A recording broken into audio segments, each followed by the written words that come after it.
guys, welcome back to the channel. This is Kavita, second year of MBBS student at Government Medical College. So friends, as we all know कि 17 जुलाई 2022 को NEET का paper हुआ था और जिन जिन लोगों ने paper दिया होगा ऑलमोस्ट सभी ने ही अभी तक तो अपने मार्क्स कैलकुलेट कर लिए होंगे एंड वो सोच रहे होंगे कि हमारे इस मार्क्स पे क्या रैंक आएगी, हमें कौन सा कॉलेज मिलेगा, क्या हमें अपना ड्रीम कॉलेज मिलेगा या नहीं, या कोई सा भी एक गवर्नमेंट कॉलेज इस साल मिलने की आसार है या नहीं।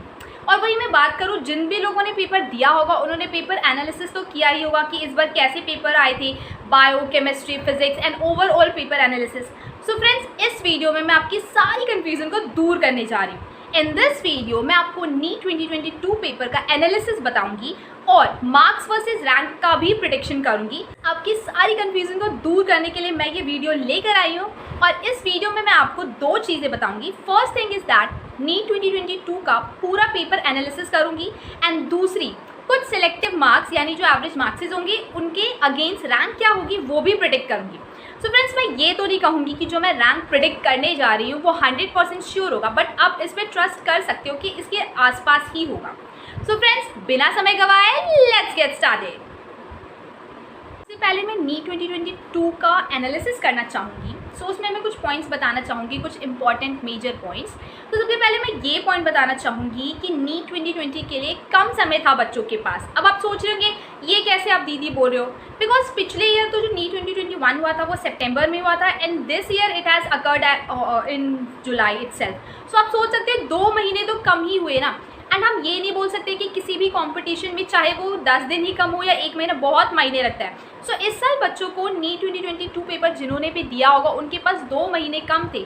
सो ये काफ़ी असर किया होगा बच्चों को। दूसरी थिंग, स्पेशली फॉर ड्रॉपर्स उनके लिए बहुत कम टाइम था, बिकॉज इस बार हम सब जानते हैं ऑल इंडिया कोटा काउंसलिंग बहुत लंबे समय तक चली थी। उनका मॉपअप राउंड हुआ था, उनका स्टे वैकेंसी राउंड हुआ था, सुपर स्टे वैकेंसी राउंड हुआ था, स्पेशल स्टे वैकेंसी राउंड हुआ था।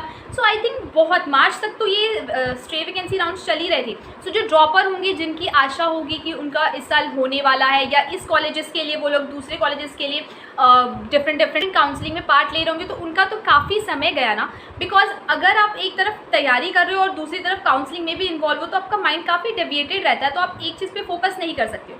तीसरी थिंग ये बोलूँगी कि जो फ्रेशर्स हैं इस साल के जिन्होंने मतलब बोर्ड दिए होंगे 2022 का, तो उनके लिए भी कम टाइम था। एज वी ऑल नो कि मार्च में ही बोर्ड एग्जाम्स हो गए थे, तो उनके पास भी लगभग 1 या 1.5 महीना ही होगा। तो ओवरऑल बोलूँगी कि नीट 2022 जो एग्ज़ाम हुआ उसमें बच्चों के पास कम टाइम था।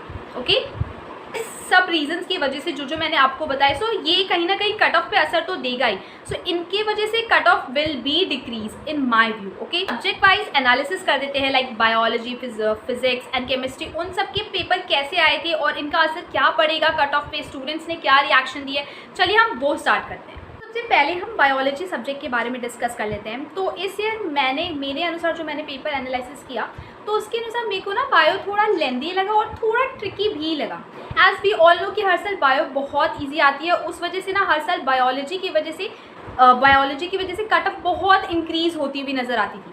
बट इस साल मेरे को लग रहा है कि जो हमारा बायोलॉजी का पेपर है वो लेंदी भी था और साथ में थोड़ा ट्रिकी था।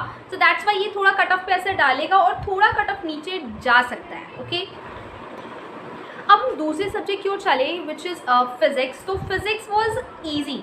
आई थिंक अगर मैं कंपेयर करूँ तो जो फिज़िक्स आया था 2022 में वो हमारे टाइम यानी 2020 के पेपर के जैसा ही था, बहुत ईजी था। सो जो भी बहुत अच्छे से प्रिपेयर किए होंगे, जिनका फिज़िक्स बहुत अच्छा होगा, आई थिंक वो 150 के अप्रॉक्स तो मार्क्स कर ही रहे होंगे, उनके मार्क्स आ रहे होंगे फिज़िक्स में या उससे ऊपर भी जा सकते हैं, बिकॉज ये जो फिज़िक्स का पेपर था वो काफ़ी ईजी था। एंड हमारे सो अब मैं तीसरे सब्जेक्ट की ओर मूव ऑन करूँ which is chemistry. So chemistry was a little tougher as compare to 2021।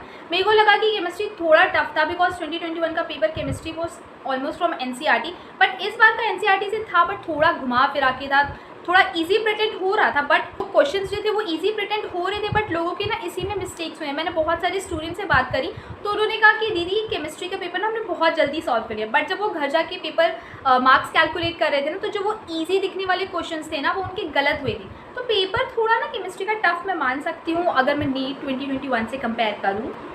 सो दो स्टूडेंट्स जिन्होंने सबसे पहले फिजिक्स क्वेश्चन सॉल्व किया होगा, ऑफकोर्स वो अच्छा स्कोर करे होंगे, but we as we all know कि ये तो ट्रेंड है या हम सभी करते हैं, mostly student I think 99.8 approx students जो होंगे वो पहले बायोलॉजी सॉल्व करते हैं, then they switch to chemistry and then they switch to physics.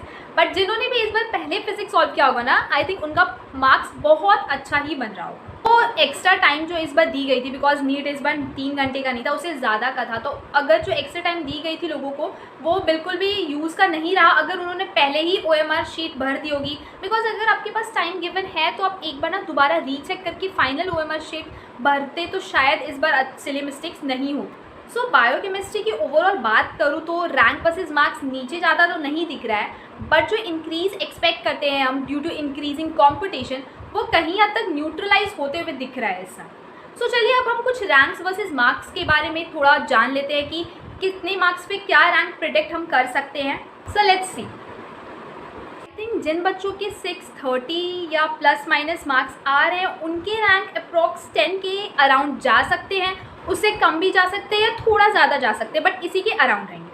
और जिन बच्चों के मार्क्स 610 प्लस माइनस 5 आ रहे हैं सो उनके रैंक 20K के अराउंड जा सकते हैं। मैं एक बार ना और रिपीट कर देती हूँ। सो जिन भी बच्चों के 630 के अराउंड आ रहे हैं तो उनके रैंक अराउंड 10K के पास आएंगे। जिन बच्चों के मार्क्स 610 के अराउंड आ रहे हैं तो उनके रैंक 20K वो एक्सपेक्ट कर सकते हैं। जिन बच्चों के मार्क्स 600 तक आ रहे हैं तो वो इस बारी 25K रैंक एक्सपेक्ट कर सकते हैं। जिन बच्चों के मार्क्स 590 आ रहे हैं तो वो 30K के अराउंड अपना रैंक एक्सपेक्ट कर सकते हैं। जिन बच्चों के मार्क्स 570 के अराउंड आ रहे हैं तो वो अपने रैंक 40K तक एक्सपेक्ट कर सकते हैं। सो फ्रेंड्स, इस वीडियो में मैंने आपको नीट पेपर की एनालिसिस शो की एंड दूसरी रैंक वर्सेस मार्क्स भी बताया। आई होप मेरे जितने भी व्यूअर्स हैं या जिन्होंने मुझे फॉलो किया था पूरे 1 साल, उनके बहुत अच्छे मार्क्स बन रहे होंगे और इस साल उनके घर में भी खुशियाँ आए, उन्हें भी अपना ड्रीम कॉलेज या गवर्नमेंट मेडिकल कॉलेज इस बार मिल जाए। मैं दिल से उन्हें बेस्ट विशेस देना चाहूँगी कि आपको इस बार आपका मनचाहा कॉलेज मिल जाए। और जिन बच्चों के मार्क्स थोड़े कम आ रहे हैं या जो डाउट में है मैं वो I am giving them best wishes कि उन्हें इस बार कॉलेज मिल ही जाए लास्ट राउंड तक भी। एंड जिनके थोड़े कम मार्क्स मतलब बहुत कम मार्क्स आ रहे हैं तो वो अपना हौसला ना हारे, क्योंकि अगर आपने एक बार ठान लिया है ना तो आपको मंजिल मिल ही जाती है। इस बार नहीं तो क्या हुआ, हम नेक्स्ट नीट की तैयारी करेंगे और उसमें ना सफल होकर दिखाएंगे। जितने भी लोग हैं जो आज आप पे चिल्ला रहे हैं, आप पे डाउट कर रहे हैं ना, आप उनको प्रूव करो, खुद से ये ना एक वादा करो that you have to be the next star in NEET 2023।